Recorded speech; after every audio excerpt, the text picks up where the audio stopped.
네, 안녕하십니까. 저녁 기도 시간이 되었습니다. 2025년 제2기 교과 어른들을 위한 교과 공부 시간입니다.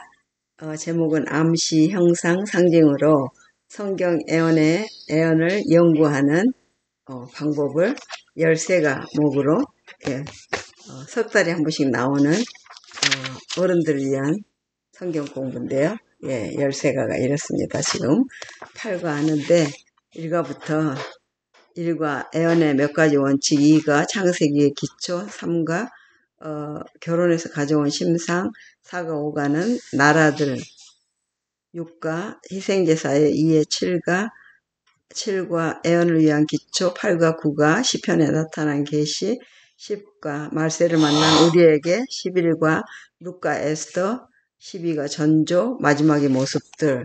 그래서 8과 나라들을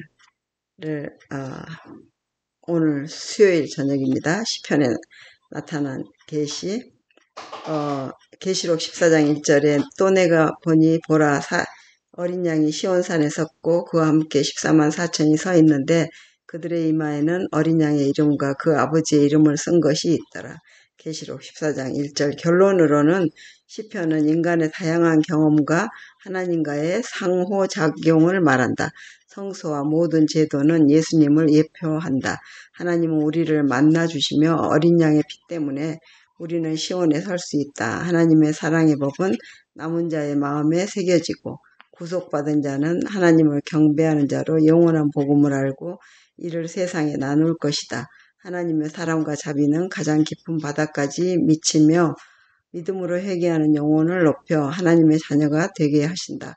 이러한 시편의 내용은 마지막 때에 우리의 역할을 이해할 수 있게 도와준다. 그래서 일요일 소재는 우리의 대제사장, 성소제도와 모든 세부적인 모양은 놀랍도록 구체적으로 예수님을 예표하고 있다. 또 성소에서 하나님을 만난 개인의 경험을 우리에게도 적용할 수 있다. 월요일에 시온산에서 그의 거룩한 시온산에 설 자가 누구인가를 묻는 다윗의 중요한 질문에 요한계시록은 어린 양을 보여준다. 어린 양의 피 때문에 우리는 시온에 설 수 있다. 화요일 우리 마음속의 법, 남은 자의 이마에 새겨진 하나님의 이름은 생각과 마음에 하나님의 성품이 새겨져 있어서 우리의 삶이 그분의 사랑과 성품을 나타낸다는 것을 의미한다. 그 다음에 수요일 오늘 저녁이죠. 시편 5편을 읽어보라. 여기서 다윗은 잃어버린 바 된 자와 구속받은 자를 선명하게 대조하고 있다. 이 시편을 요한계시록 14장 1절로 12절의 표현들과 비교해보라. 어떤 유사점을 발견할 수 있으며 이것이 하나님의 마지막 때 남은 무리 운동에 동참한다는 의미를 이해하는데 어떤 영향을 미치는가. 다윗이 악이 하나님과 함께 머물지 못한다고 주장한 것을 기억하라. 시편 5편 4절. 성소의 목적은 하나님께서 그분의 백성 가운데 거하시는 것이었고 이는 그리스도의 나라에서도 마찬가지일 것이다. 계시록 21장 3절 참조하시고 하나님의 보좌에 나아가고자 하는 자는 반드시 구속받은 자여야 한다. 다윗이 시편 5장 5편 7절에서 예배하는 것을 묘사하고 있는 것도 주목할 만한데 이는 대쟁투의 핵심 쟁점 가운데 하나이기 때문이다. 요한계시록 13장에는 예배가 6번 언급되어 있으며 세 천사의 기별은 세상을 향해 만물을 만드신 이를 경배하라고 부른다. 다윗은 하나님을 경외한다고 말하고 남은 자는 세상을 향해 하나님을 두려워하며 그에게 영광을 돌리라. 이는 그의 심판의 시간이 이르렀음이라고 기별을 선포한다. 계시록 14장 7절. 또한 요한계시록 14장에 구속받은 자들의 입에 거짓말이 없는 계시록 14장 5절 없다라고 말한 것을 유념하라. 그들은 말과 행동으로 하나님의 의로운 성품을 나타내는 진리를 말하는 자들이다. 다윗은 악인의 말은 한마디도 믿을 수가 없다고 시편 5편 9절라고 말한다. 요한은 요한계시록의 이 핵심 부분에서 죄인에 불과한 자가 사망에서 벗어나 하나님의 임재 앞에 설 수 있는 특권을 누리는 놀라운 장면을 보여준다. 이 특권은 그들의 힘으로 획득한 것이 아니며 하나님의 어린 양, 곧 의로우신 인자가 그곳에 그들과 함께 서 계시기 때문에 주어지는 것이다. 그들이 용서받고 구속받으며 더 이상 자신의 죄책을 짊어질 필요가 없는 것은 시편 5장 5편 10절 비교해보면 하나님의 어린 양이 그들의 죄를 대신 지셨기 때문이다. 이사야 53장 12절, 고린도후서 5장 21절 비교. 하나님의 이름이 마음에 새겨지면 우리는 더 이상 잠잠히 있을 수 없다.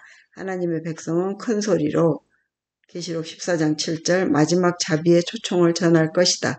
그러나 죽게 피하는 모든 사람은 다 기뻐하며 주의 보호로 말미암아 영원히 기뻐 외치고 주의 이름을 사랑하는 자들은 주를 즐거워하리이다. 시편 5편 11절.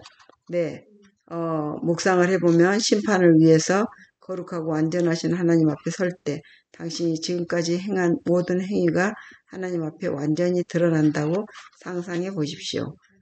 적용을 하면 하나님 보좌 앞에 선다는 생각은 그리스도의 의가 당신에게 얼마나 필요한지에 대해 무엇을 말해 줍니까?